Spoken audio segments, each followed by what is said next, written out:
রাজশাহীর দুর্গাপুর উপজেলার ৬ নং মারিয়া ইউনিয়নের কাশিমপুর গ্রামের প্রবাসী মানবিক ফাউন্ডেশনের চেয়ারম্যান ও বিএনপি নেতা শহীদুল ইসলামের পরিবারের পক্ষ থেকে ইফতার ও দোয়া মাহফিলের আয়োজন করা হয়েছে। ২১শে মার্চ শুক্রবার কাশিমপুর গ্রামের নিজ বাসভবনে ইফতার ও মাহফিল অনুষ্ঠিত হয়। ইফতার মাহফিলে এলাকাবাসী সহ বিএনপির শতাধিক নেতাকর্মী অংশগ্রহণ করেন। এ সময় কোরআন ও হাদিস থেকে বক্তব্য রাখেন হাফেজ মোহাম্মদ সাকিব। তিনি বলেন, প্রাণপ্রিয় উপস্থিতি, এই জন্য আমাদের করণীয় ইফতারের পূর্ব মুহূর্তে মানুষের দোয়া কবুল হয়।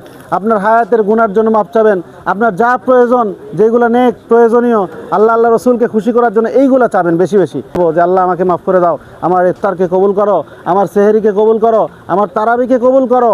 আমি এলাকার বিভিন্ন জায়গাতে যে মানুষগুলো ইন্তেকাল করে কবরবাসী হয়ে গেছে, সেই মানুষগুলো কি করো, কবরের আযাব মাফ করে দাও। দেখেন রমজান মাসে শুধু মুসলমান নয়, বিধর্মী যারা আছে তাদেরও কবরের আযাব হয় না, বলি সুবহানাল্লাহ। রমজান মাসে কোনো মানুষ নামাজ পড়ুক আর না পড়ুক, সে যদি মারা যায় কিয়ামত পর্যন্ত তার কোনো দিন কবরের আযাব হবে না, বলি সুবহানাল্লাহ। আমাদের গ্রামে দেখলাম রমজান মাসে আল্লাহ তাআলা কি আজীব, কিছু কিছু মানুষের কিছু কিছু নেক কাজের জন্য আল্লাহ তাআলা বরকত দেয়। একটা মানুষ নামাজের দিকে খুবই কম ছিল, জুমার নামাজে ওইভাবে খুঁজে পাওয়া যায় নাই, কিন্তু এই মানুষের মৃত্যু হয়েছে রমজান মাসে মানুষের মৃত্যু হয়েছে।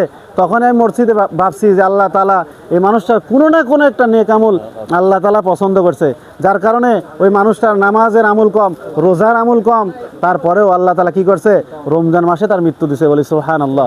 প্রাণপ্রিয় উপস্থিতি, দোয়ার মধ্যে শামিল রাখবেন, আল্লাহ আমাকে রমজান মাসে মৃত্যু দাও, শেষদারাত অবস্থায় মৃত্যু দাও। কারণ আমরা আজ আছি কাল নাই, কখন থাকবো কখন চলে যাব সেকেন্ডের ভরসা নাই। আমাদের মধ্যে থেকে কত মানুষ চলে গেছে। এ সময় ইফতার মাহফিলে উপস্থিত ছিলেন উপজেলা বিএনপির সাবেক সভাপতি আব্দুস সামাদ, উপজেলা পৌর বিএনপির সাবেক সভাপতি আব্দুল আজিজ মণ্ডল, উপজেলা বিএনপির সাবেক সাংগঠনিক সম্পাদক আখতারুজ্জামান লাভু, উপজেলা যুবদলের সাবেক সভাপতি শেখ চয়ন উদ্দিন, যুবদল নেতা আব্দুল ওহাব, উপজেলা ছাত্রদলের আহ্বায়ক ইমন উদ্দিন সুমন, ৬ নং মারিয়া ইউনিয়ন সভাপতি আব্দুল গাফফার মন্টু সহ আরও অনেকেই। উক্ত ইফতার মাহফিলে দোয়া পরিচালনা করেন কাশিমপুর বড় মসজিদের ইমাম ও নুরানি মাদ্রাসার মুহতামিম আনোয়ার হোসেন।